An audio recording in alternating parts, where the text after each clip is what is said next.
ستاروں کے ذریعے بھی ہم فال نکالتے ہیں، شگون لیتے ہیں ستاروں کے ذریعے۔ مثلا کسی جادوگر کے پاس، کسی کاہن کے پاس جاتے ہیں، اس کو کہتے ہیں جی میرا کاروبار شروع کرنے کا ارادہ ہے، شادی کا ارادہ ہے، آپ بتائیے میرا ستارہ اس وقت کیا کر رہا ہے۔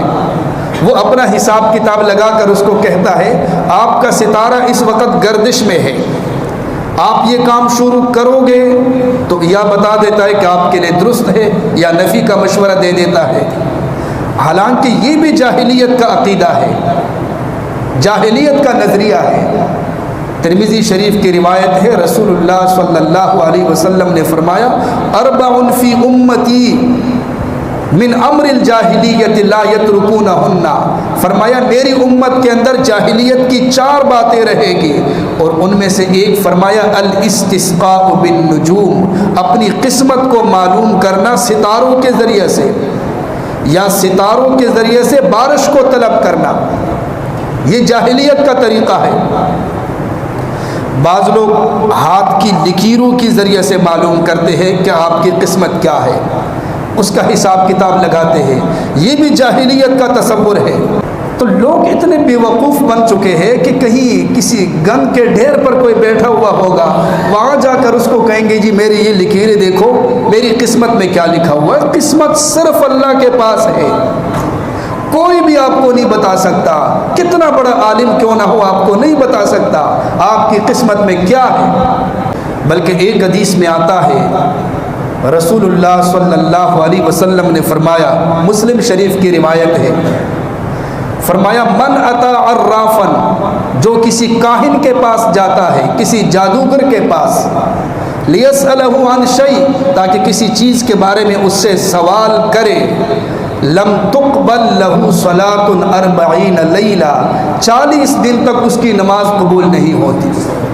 کسی کاہن سے وہ سوال کرتا ہے، صرف سوال، یقین نہیں ہے، یقین نہیں ہے کاہن پر، یقین اللہ کی ذات پر، اس سے صرف سوال کرتا ہے، 40 دن تک نماز قبول نہیں ہوگی۔ اور دوسری روایت میں اللہ کے پیغمبر نے فرمایا من اتا عرافا فصدقہ بما یقول، جو کسی کاہن کے پاس جاتا ہے، کسی جادوگر کے پاس، اور جو اس کاہن نے بتایا، جادوگر نے بتایا، اس نے اس پر یقین کیا، اس نے اس کی تصدیق کی، فقد کفر بما انزل علی محمد، فرمایا کہ رسول اللہ صلی اللہ علیہ وسلم کو جتنی تعلیمات دی گئی، جتنی شریعت دی گئی، اس نے سب کا انکار کر دیا۔ یقین کرے گا تو اسلام کے دائرے سے خارج۔ یہ وہ جاہلیت کے تصورات ہیں اور جاہلیت کے توہمات ہیں۔ ایمان کی حفاظت کے لیے ان کو ترک کرنا ضروری ہے۔ ایک بادشاہ کہیں شکار کے لیے جا رہا تھا، ساتھ وزیر بھی تھا، کاہن بیٹھا ہوا تھا، لوگوں کو ان کی قسمت بتا رہا تھا، آپ کی قسمت میں یہ لکھا ہے، آپ کی قسمت میں یہ لکھا ہے، وغیرہ وغیرہ۔ تو بادشاہ نے اس سے پوچھا کہ میری قسمت میں کیا ہے، میری عمر کتنی ہے؟ اس نے کہا آپ کے 10 سال باقی ہے۔ بادشاہ پریشان ہو گیا کہ 10 سال اور اتنی دولت اور یہ عیاشیاں، 10 سال میں کیا کروں گا؟ وزیر بڑا سمجھدار تھا کہ بادشاہ کی طبیعت تو خراب ہو گئی، طبیعت کو ٹھیک کرنا پڑے گا۔ وزیر آگے بڑھا، کاہن سے پوچھا آپ کی عمر کتنی ہے؟ اس نے کہا 20 سال باقی ہے۔ وزیر پیچھے کی طرف گیا، تلوار نکالی، اس کی گردن یوں اڑا دی، کاہن کی گردن اڑا دی، ادھر ہی مر گیا۔ بادشاہ سے کہا یہ جھوٹ بولتا ہے، 20 سال کہاں ہے؟ اس نے کہا میری عمر 20 سال باقی ہے اور ابھی مر گیا یہ۔ تو اللہ کی ذات پر یقین، نفع نقصان کا مالک صرف اور صرف اللہ تعالیٰ ہے، غیب کی خبر صرف اللہ کے پاس ہے۔ ان توہمات کی وجہ سے ہمارا ایمان خراب ہو جاتا ہے۔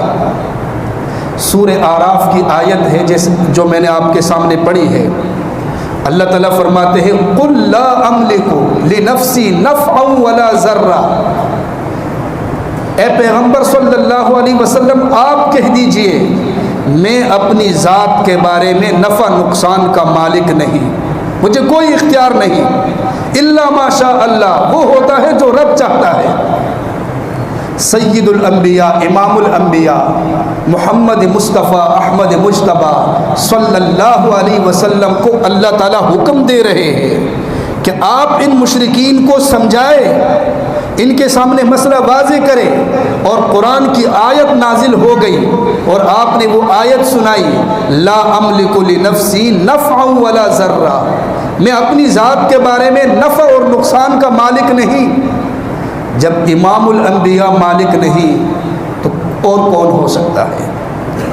ہم بعض دفعہ قبروں پہ جاتے ہیں، کسی قبر پہ جا کر، کسی بزرگ کی قبر پہ جا کر کہتے ہیں، کبھی وہاں پر اولاد مانگتے ہیں، کبھی وہاں اپنی پریشانیاں پیش کرتے ہیں، مشکلات پیش کرتے ہیں، اور یہاں آپ کبھی قرآن کی آیت آپ پڑھیں تو صحیح، ہم قرآن کی طرف تو آتے ہی نہیں، واقعات کی طرف جاتے ہیں، لمبے چھوڑے واقعات سناتے ہیں۔ آپ کبھی قرآن کا ترجمہ تو پڑھے، سورہ اعراف کی آیت، اللہ تعالیٰ اپنے حبیب صلی اللہ علیہ وسلم کو فرما رہے ہیں کہ آپ ان کو سمجھائے کہ میں بذات خود اپنے نفع نقصان کا مالک نہیں، تو تمہارے نفع نقصان کا مالک میں کیسے ہو سکتا ہوں؟ جب نبی نفع نقصان کا مالک نہیں تو کوئی ولی کیسے ہو سکتا ہے؟ کوئی بزرگ کیسے ہو سکتا ہے؟ کوئی عالم کیسے ہو سکتا ہے؟ قل لا املک لنفسی نفعا ولا ضرا الا ما شاء اللہ ولا اعلم الغیب ولو كنت اعلم الغیب لاستكثرت من الخیر۔ فرمایا کہ اگر مجھے غیب کا پتہ ہوتا نا کہ کل کیا ہوگا تو میں اپنے لیے بہت زیادہ خیر جمع کر دیتا، بھلائیاں جمع کر دیتا، وما مسنی السوء، اور مجھے کبھی بھی تکلیف نہ پہنچتی۔ مجھے پہلے سے ہی پتہ چل جاتا کہ کل یہ تکلیف آنے والی ہے تو میں اس کے لیے اسباب جمع کر دیتا،